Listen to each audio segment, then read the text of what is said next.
Spare me, Professor Plausible, your saws and plaguey discourse on immoral laws. To cut the story short, I tell you plain, unless the sweet young loveliness has lain within my arms, embrace this very night, the stroke of 12 shall end our plight outright. Consider the requirements of the case. A fortnight is the minimum of space to engineer the proper time and place. Give me the girl in 7 hours of grace. I wouldn't ask the devil for assistance to overcome the little thing's resistance. Quite like a rake of Paris, sir, already, but I advise a strategy more steady. For what's the good of snatching at your joy? The pleasure is far more wonderful, my boy.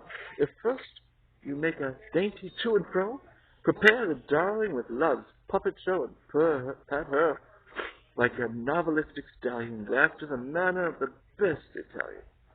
That's nothing to the hunger of my heart. Pray hear me now, sir, pleasantry apart. I tell you once for all, that lovely girl is never to be taken in a whirl. We stand to lose by forcing of the pace, when gentle subterfuge would meet our case. Get me a trifle from that angel's nest, or lend me to the dwelling of my dove. Get me the kerchief that has touched her breast, or bring her girdle for my thoughts of love. To prove to you the loyalty and zeal with which I serve the passion that you feel, I guide your eager steps without delay, and you shall stand within her room this day. And shall I see her? Have her? No, good sir. She's on a visit to a cottager. But you, meanwhile, may pass sweet hours away, and breathe her aura to your heart's content, and nurse the thoughts of love and ravishment. Can we go now? It is too early, yes. Prepare a gift, the best that wealth can give. Presents for soon. He'll win her, past a doubt. For many a pretty place I know, with treasure buried long ago, I'll go and get the baubles sorted out.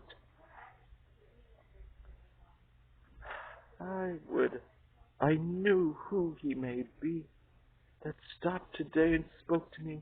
He bore himself so gallantly, and with such grace. I'm sure he is of noble race. I read it in his brow and bearing, else had he never been so daring. Step softly in and be discreet. Leave me alone, we'll later meet. Not every girl keeps things so neat. Now welcome twilight. Leave your silken skein within this homely, simple sanctuary, and bring my heart a bit of sweeter pain, that lives on dewy hope of love to be. Here stillness breathes to every listening sense. Here stays contentment far from storm and stress and poverty, enriched by innocence. This little soul holds perfect happiness. Receive my body, you whose friendly arms have generations borne in joy, sadness, paternal throne of many fireside charms. Her children clustered in their loving gladness, and she perhaps has curtsied here and smiled with joy to take a grandsire's Christmas gift, and looked up with the full cheeks of a child, his faded hand to her young lips to lift. Dear girl, your spirit steals upon my heart. I feel your wealth, your order-loving mind, that like an angel of domestic art sweetens your home with pride of womankind. Lays the smooth cloth, strows on the floor, the sad with such divinity within your gentle hand. Your cottage hold a part of heaven enshrined, and here I tremble in my joy, sigh with sweet desire to dream the hours away. Here nature wrought the stuff of dreams, whereby there came an angel to the light of day. Here lay the child to peaceful innocent hours, her little bosom with the life stream warmed, and here by weaving of mysterious powers, her countenance divine was softly formed. And you, good sir, your purpose here, your quest, how moved and troubled is my cloudy breast. What make you here? Why is your heart so sore? Ah, wretched Faust, I know you now no more. And what enchanted atmosphere is this? I thought I followed hot on passion's flame, and now I languish for a true love's bliss, and we the sport of every breath of air. And comes she now this moment in this place? How would you, sicken in your guilty flame? The upstart lout, grown small, would hide his face and grovel at her feet, dissolved in shame. Come quick, she's turned the corner of the lane. Away, for never, never will I come again. Here is a casket, good and heavy. I got it by private levy. Quick, lay it in her coffer there. Here's stretched on her head, I swear.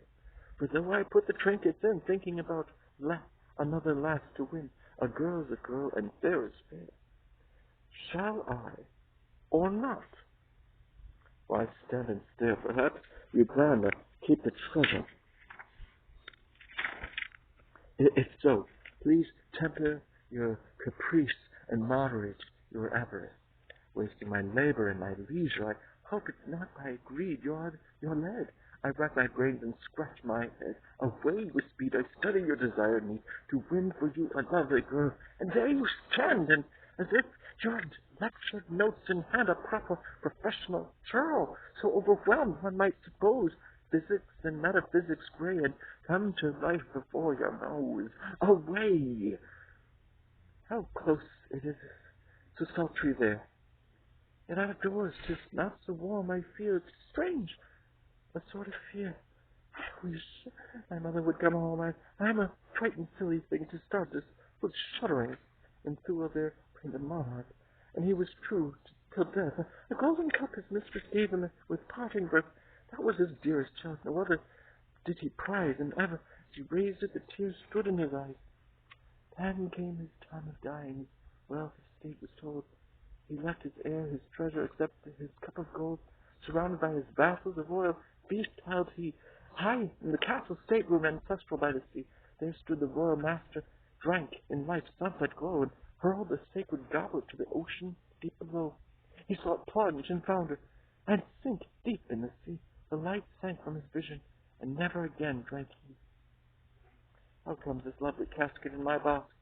I well remember fastening the lock. 'Tis very strange. What can there be inside? Perhaps it's left as some security against the loan my mother has supplied. Here by a ribbon hangs a little key. I'll open it and solve the mystery. Dear God, what lovely things, more dazzling fair than any I could hope to see. These jewels a marchioness could wear in the most splendid company. How would the necklace look on me? Whose can they be? These gems so brilliant and rare. These earrings, how I wish them mine. They lend at once a different air. For men may think it very fine to call a poor girl young and fair. It doesn't lightly do anywhere.